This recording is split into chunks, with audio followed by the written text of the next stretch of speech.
Bismillahirrahmanirrahim. Assalamualaikum warahmatullahi wabarakatuh. Hadirin sekalian, ada orang yang bertanya kepada saya, Pak Ustadz, selama liburan 14 hari, apa yang bisa kita lakukan? Karena bagi orang-orang tertentu tidak biasa berada di rumah, tidak biasa liburan 14 hari di rumah, bisa suntuk, bisa membosankan, bahkan bisa jadi ada yang stres. Hadirin sekalian, saya menyatakan kepada orang itu banyak hal yang bisa kita lakukan. Bahkan dengan liburan 14 hari itu banyak hikmah yang akan kita dapatkan. Yang pertama adalah kita memperbanyak beristighfar kepada Allah Subhanahu wa Ta'ala berkenaan dengan adanya virus corona ini. Karena bisa jadi secara tidak sengaja kita juga termasuk mengambil andil atas ujian ini. Mungkin kata-kata kita, perbuatan kita, hati kita yang menyebabkan mengundang azab dari Allah Subhanahu wa Ta'ala. Oleh karena itulah kita manfaatkan dengan sebaik-baiknya. Kita menyerahkan diri kita dengan sepenuhnya. Kita beristighfar kepada Allah. Walladzina idza fa'alu fahishatan aw zalamu zakarullah fastaghfaru lidzunubihim wa may yaghfiru dzunuba illallah. Dan orang-orang yang melakukan dosa dan melakukan kezaliman terhadap diri mereka, lalu dia mengingat kepada Allah, segera memohon ampun kepada Allah, karena siapa lagi yang mampu memberikan ampunan kecuali Allah Subhanahu wa Ta'ala. Memperbanyak istighfar agar Allah Subhanahu wa Ta'ala menenangkan dan menenteramkan hati kita. Lalu yang kedua adalah kita manfaatkan waktu yang cukup panjang ini untuk memperbaiki bacaan Al-Quran kita. Pemirsa, kita sering membaca Al-Quran, bahkan ketika Ramadan itu akan datang atau di tengah-tengah Ramadan kita seringkali menghatamkan Al-Quran. Akan tetapi pertanyaannya, apakah kita telah membaca Al-Quran dengan tartil? Maksudnya sesuai dengan ilmu tajwidnya, makharijul hurufnya, kemudian sifat-sifatnya. Nah, pada waktu liburan sekarang ini ada baiknya bagi siapapun yang merasa kurang dalam masalah itu, kita kembali membaca buku tajwid.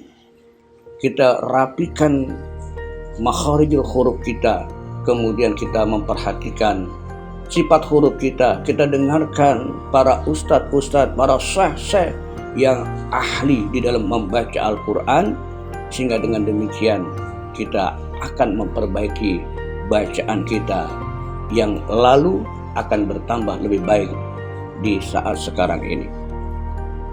Pemirsa sekalian, lalu yang ketiga yang bisa kita lakukan adalah bahwa insya Allah sebentar lagi kita akan memasuki bulan suci Ramadan.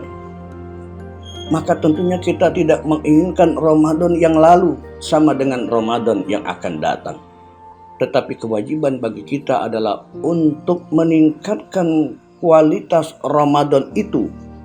Dan salah satu cara bagaimana kita meningkatkan kualitas Ramadan itu adalah kita memahami apa saja keistimewaan yang ada di dalam bulan Ramadan.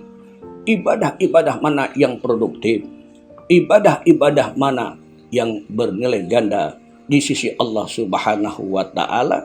Untuk itu kita mempelajari yang berkenaan dengan Ramadan, terutama keistimewaannya. Lalu jangan kita lupakan juga kita membacakan atau kita menghafal doa-doa yang berkenan dengan Ramadan itu sendiri. Pemirsa sekalian, yang keempat adalah di antara kita mungkin sudah mempersiapkan diri untuk melaksanakan haji tahun ini. Lepas apakah nanti akan diizinkan oleh pemerintah Saudi Arabia, itu soal belakangan. Yang penting kita mempersiapkan diri dengan kesehatan kita, dengan niat kita, dengan dana kita. Lalu yang tidak kalah pentingnya adalah dengan ilmu kita. Kita pelajari di masa liburan ini ilmu manasik haji dan umrah. Sehingga kita bisa tahu mana yang wajib, mana yang rukun, mana yang sunnah, mana yang punya kelebihan ibadah itu selama kita di Mekah dan di Madinah. Maka dengan kita memahami manasik haji dan umrah dengan sebaik-baiknya, insya Allah kita akan memaksimalkan ibadah haji dan umrah kita, insya Allah, ketika kita berada di Mekah dan di Madinah.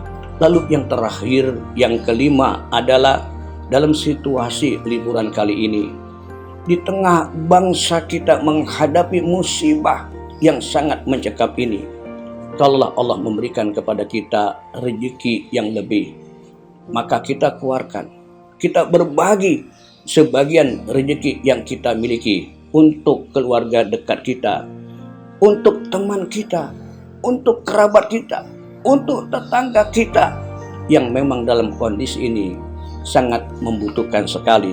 Karena dengan kita berbagi, dengan kita berinfak dan bersedekah, Allah suka kepada kita, Rasulullah senang kepada kita, dan dengan cara itu insya Allah kita akan diberikan keberkahan oleh Allah Subhanahu wa Ta'ala. Inilah 5 hal di antara sekian banyak hal-hal lain yang dapat kita lakukan selama 14 hari kita liburan. Subhanakallahumma wa bihamdik, asyhadu an la ilaha illa anta, astaghfiruka wa atubu ilaik. Assalamualaikum warahmatullahi wabarakatuh.